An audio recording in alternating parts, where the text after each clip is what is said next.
नमस्ते दोस्तों, आप सभी का स्वागत है वैदिक भारत में। दोस्तों आज की वीडियो में हम आपको बताने वाले हैं निकली हुई ताकत वापस लाए, रिकवर दी लॉस्ट एनर्जी। जिसने अब तक जो किया सो किया, बस अब वीर्यनाश नहीं करना किसी भी कीमत में। आप अपनी खोई हुई ताकत तभी वापस ला सकते हो जब आप ब्रह्मचर्य का पालन करोगे या वीर्य रक्षा करोगे, तभी ताकत वापस आ सकती है। आप 30 दिन ब्रह्मचर्य करो और उसके बाद वीर्यनाश कर दो तो आपको फायदा बहुत ही ज़्यादा कम मिलेगा। परंतु अगर आप निरंतर वीर्य रक्षा कर रहे हैं तो आपको अद्भुत फायदा मिलना ही मिलना है, जिसका आप अंदाजा भी नहीं लगा सकते।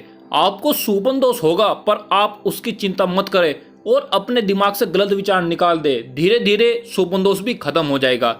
बस आपको अपने आप वीर्यनाश नहीं करना है। अपने द्वारा किया हुआ वीर्यनाश बहुत ही ज़्यादा भयंकर होता है, जिसकी भरपाई करना बहुत ही ज़्यादा कठिन हो जाता है और बहुत लंबे समय के बाद होता है। जिसमें जितना वीर्य होता है वह व्यक्ति उतना ही महान होता है, उतना ही ताकतवर बलशाली होता है।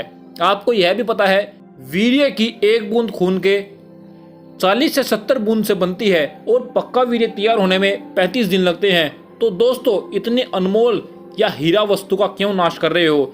इसकी रक्षा करो। जो ताकत नष्ट कर दी उसे भूल जाओ, आगे नई ताकत बनाए और उस पर ही पूरा फोकस करे। शुद्ध और पक्का वीर्य बनाए। अपने बीते हुए पल जिसमें आपने वीर्य नाश किया है, अपना शरीर खत्म करा है, उससे ग्लानि करे, आत्मग्लानि करे कि मैंने कितना वीर्य नाश कर दिया, लेकिन अब आगे बिल्कुल भी नहीं करूंगा। दोस्तों अगर आपको अपना वीर्य वापस लाना ही लाना है और आपको पुनः ताकतवर बनना है तो आपको सबसे पहले अपनी दिनचर्या बनानी होगी।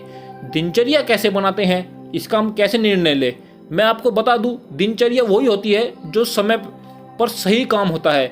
अब ये नहीं कि आप उठ तो रहे हो 10 बजे सोकर और आप उस समय सोच के समय जाओ, मल त्यागने के लिए जाओ और आप कहो कि ये सही समय है। नहीं, बिल्कुल गलत समय है। सोच जाने का समय सुबह 5 बजे से पहले पहले है, जो कि आयुर्वेदिक पुस्तकों में बताया गया है। अब कोई जाए 10 बजे, 11 बजे, 9 बजे तो उससे लाभ बिल्कुल भी नहीं मिलता, बल्कि हानि ही हानि होनी है। हर चीज़ का नियम है और वो आपको अंदर से आवाज़ तो मिलेगी कि ये टाइम सही है, परंतु आप उस चीज़ को सुनते नहीं। चलिए हम बताते हैं आप अपनी दिनचर्या कैसे बनाएं। सबसे पहले आपको 4 बजे का अलार्म लगा लेना है। 4 बजे से पहले भी उठ सकते हैं, कोई पाबंदी नहीं है, पर 4 बजे तो उठना ही उठना है। उठने के बाद आपको सोच करना है, उसके बाद आपको व्यायाम करने हैं। व्यायाम बिना सोच के बिल्कुल ना करें। अगर आपका पेट साफ ना हो तो व्यायाम ना करें, क्योंकि उससे आपके शरीर में हानि हो सकती है। अब आपका पेट साफ नहीं है और आप व्यायाम कर रहे हैं, डिप्स पुशअप्स लगा रहे हैं, पुलअप्स लगा रहे हैं, एब्स का वर्कआउट कर रहे हैं, तो आपको अपने पेट की बीमारियों का सामना करना पड़ेगा। इसलिए ही आप बिल्कुल भी पेट साफ हुए बिना एक्सरसाइज ना करें। उसके बाद आप प्राणायाम करें 10 से मिनट 15 मिनट कम से कम। और व्यायाम आपको आधा पौन घंटा तो करना ही करना है। ज़्यादा देर भी कर सकते हो पर इतना कम से कम समय है। उसके बाद आप नहाना, प्राणायाम और व्यायाम करने के बाद नहाओ। उसके बाद आप ध्यान करो कम से कम आधा घंटा। ध्यान करने से आपको बहुत ज़्यादा फायदा मिलेगा। आपके गलत विचार में नहीं आएंगे और ब्रह्मचर्य में तभी संभव है जब आप ध्यान कर रहे हो, नहीं तो ब्रह्मचर्य बीच में ही खंडित हो जाता है, टूट जाता है, आप वीर्य नाश कर लेते हो। जैसे अब आप ध्यान करने लगे हो और आपका मन गलत विचार, आपके मन में गलत विचार आए और आपका मन गलत क्रिया करने का करे, हस्तमैथुन करना करे, वीर्य नाश करना करे, तो ध्यान एक ऐसी चीज है जिससे आप अपने गलत जो कर रहे हो उसको रोक सकते हो। पहली बात तो आपका ध्यान ही नहीं जाएगा और ध्यान चला भी गया तो आप उसको रोक दोगे। इसलिए ध्यान करना बहुत ज़्यादा जरूरी है। उसके बाद आप नाश्ता करें। नाश्ते में आप रात को बादाम भिगे हुए खा सकते हो, चने, मुनक्का और आंवले खाओ। आंवले सुबह सुबह बहुत ज़्यादा फायदेमंद होते हैं खाली पेट, क्योंकि वो ठंडे होते हैं और शोपन दोष में भी बहुत लाभदायक होते हैं। शोपन दोष को होने से वह रोकते हैं क्योंकि वो ठंडे होते हैं और हमारे जनेंद्रिय में ठंडक पैदा करते हैं, जिससे हमें रात को गर्मी नहीं होती और हमारा शरीर ठंडा ही रहता है, शोपन दोष रुक जाता है। आप सुबह को दूध भी पी सकते हैं, लेकिन बहुत से युवा ऐसे हैं जिनका ज़्यादा वीर्यनाश हो चुका है और उनका लीवर कमज़ोर पड़ गया है, इसलिए उनका दूध पचता नहीं, तो वो दही खाएं, दही पिएं। और अगर उनका पेट फिर भी नहीं भरता तो वो रोटी ले सकते हैं 1 से 2। लेकिन आपको सुबह के समय फलाहार फल भी जरूर खाने हैं। आपने देखा होगा सेब, केला, यह तो मौसम सभी मौसम में लगभग लगभग मिल जाते हैं, लेकिन कुछ फल मौसम के अनुसार ही आते हैं, जैसे तरबूज, खरबूज, अंगूर। तो इन फलों को भी आपको जरूर लेना चाहिए। ये फल भी बहुत ज़्यादा लाभदायक होते हैं क्योंकि मौसम के अनुसार आते हैं, इसलिए बहुत ज़्यादा फायदा हमारे शरीर के अंदर करते हैं। आपको यह भी जरूर लेने चाहिए। दोस्तों, आपको एक बात बता दूं, आपको सुबह भी लिमिट में खाना है। ये नहीं कि अनलिमिटेड आपने खा लिया और उसके बाद आप दोबारा फ्रेश होने के लिए चले गए, दोबारा सोच के लिए चले गए। ऐसा बिल्कुल नहीं करना कि आपने इतना ज़्यादा खा लिया, ऐसा बिल्कुल भी नहीं करना। उसके बाद आपको दिन में आप दाल खा सकते हो, कोई सी भी दाल, चावल, हरी सब्जियां, जितनी भी हरी सब्जियां सब खाओ, किसी में कोई पाबंदी नहीं है। पालक की साग बनाओ, हरा चना, हर चीज़ खाओ। ऐसा नहीं कि आप यह नहीं खा रहे, सब चीज़ खाओ, क्योंकि ब्रह्मचर्य में सब चीज़ बहुत ज़्यादा फायदेमंद है। बस इस चीज़ का ध्यान रखना कि ज़्यादा चटपटा ना हो, क्योंकि ज़्यादा चटपटा शरीर के अंदर गर्मी पैदा करता है। मट्ठा भी आप बहुत ज़्यादा पी सकते हैं। ये नहीं कि वो मट्ठा खट्टा है तो आपको नुकसान देगा, लस्सी खट्टी है तो नुकसान देगी, ऐसा बिल्कुल भी नहीं है। लस्सी खट्टी भी हो वो आपको बिल्कुल भी नुकसान नहीं देने वाली। खट्टी जो चीज़ होती है, नींबू या अचार, जो वो चीज़ है वो आपको नुकसान देगी, क्योंकि वो ह्यूमन ने बनाई है, मनुष्य ने बनाई है। जो प्राकृतिक है वो चीज़ आपको कुछ भी नुकसान नहीं देने वाली, वो आपको फ़ायदा ही फ़ायदा करेगी। मट्ठा बहुत ज़्यादा बढ़िया रहता है, दही भी बहुत ज़्यादा बढ़िया है। दोस्तों, आप ऐसा करो, जो लस्सी होती है वो खाना से 10 मिनट, 15 मिनट, आधा घंटा पहले पी लो तो और ज़्यादा बढ़िया रहेगा। क्योंकि कुछ आयुर्वेदिक की पुस्तकों में यह भी बताया गया है कि अगर हम उड़द की दालों के साथ या 1-2 दालों के साथ अगर हम लस्सी पीते हैं तो वो जहर का काम करती है। इसलिए कुछ समय बाद पिए, पहले पिए या बाद में पिए, पर लस्सी पीनी चाहिए। शरीर के लिए बहुत ज़्यादा फायदेमंद होती है, हमारे शरीर में ठंडक पैदा करती है, गर्मी नहीं होने देती ज़्यादा। उसके बाद दोस्तों, शाम को भी आप फल ले सकते हो 3-4 बजे। अगर खाना जल्दी खा लिया है तो 3-4 बजे फल ले सकते हो। आपको शाम को क्या करना है, शाम को जैसे कोई ऑफिस जाता है या नहीं भी जाता, जो स्टूडेंट है वो तो ज़रूर ध्यान करें, हाथ पैर धोकर ध्यान जरूर करें।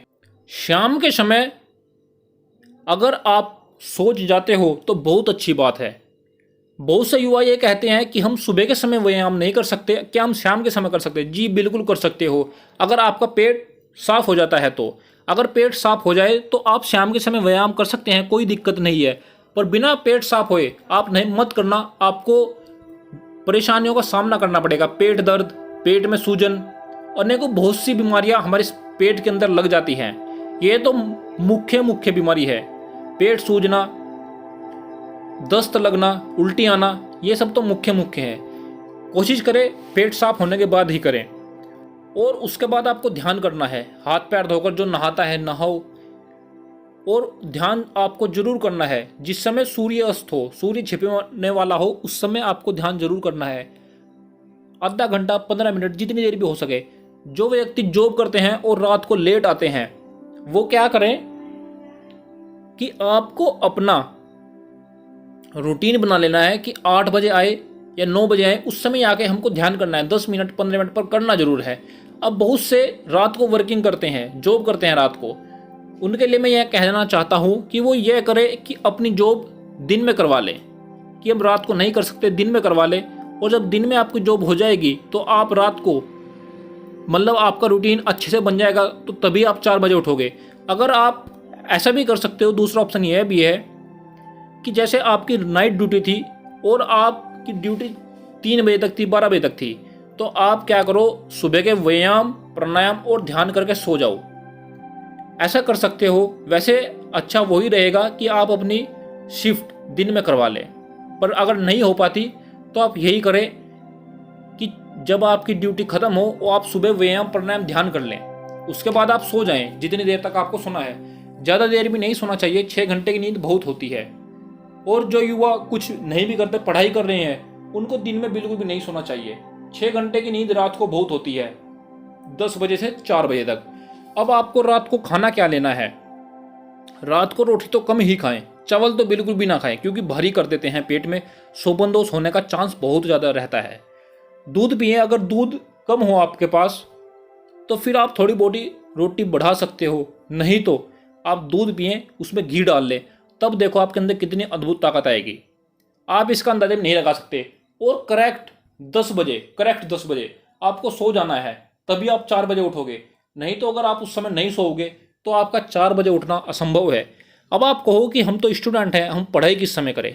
दोस्तों, आप जब सुबह उठते हो 4 बजे, आपका ध्यान, व्यायाम, प्राणायाम 6 बजे तक कंप्लीट हो जाता है।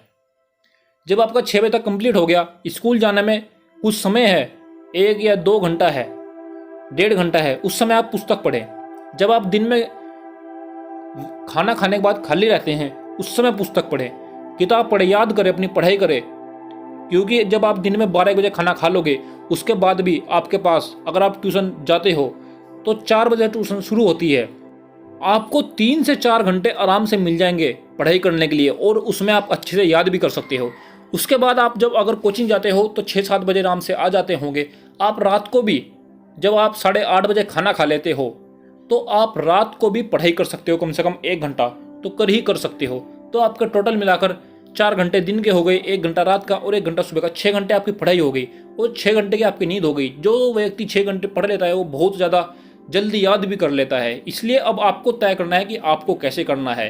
अगर आप आलस करोगे, दिन में सोओगे, तो आपके लिए फायदेमंद नहीं है, और ब्रह्मचारियों को तो दिन में बिल्कुल भी नहीं सोना चाहिए।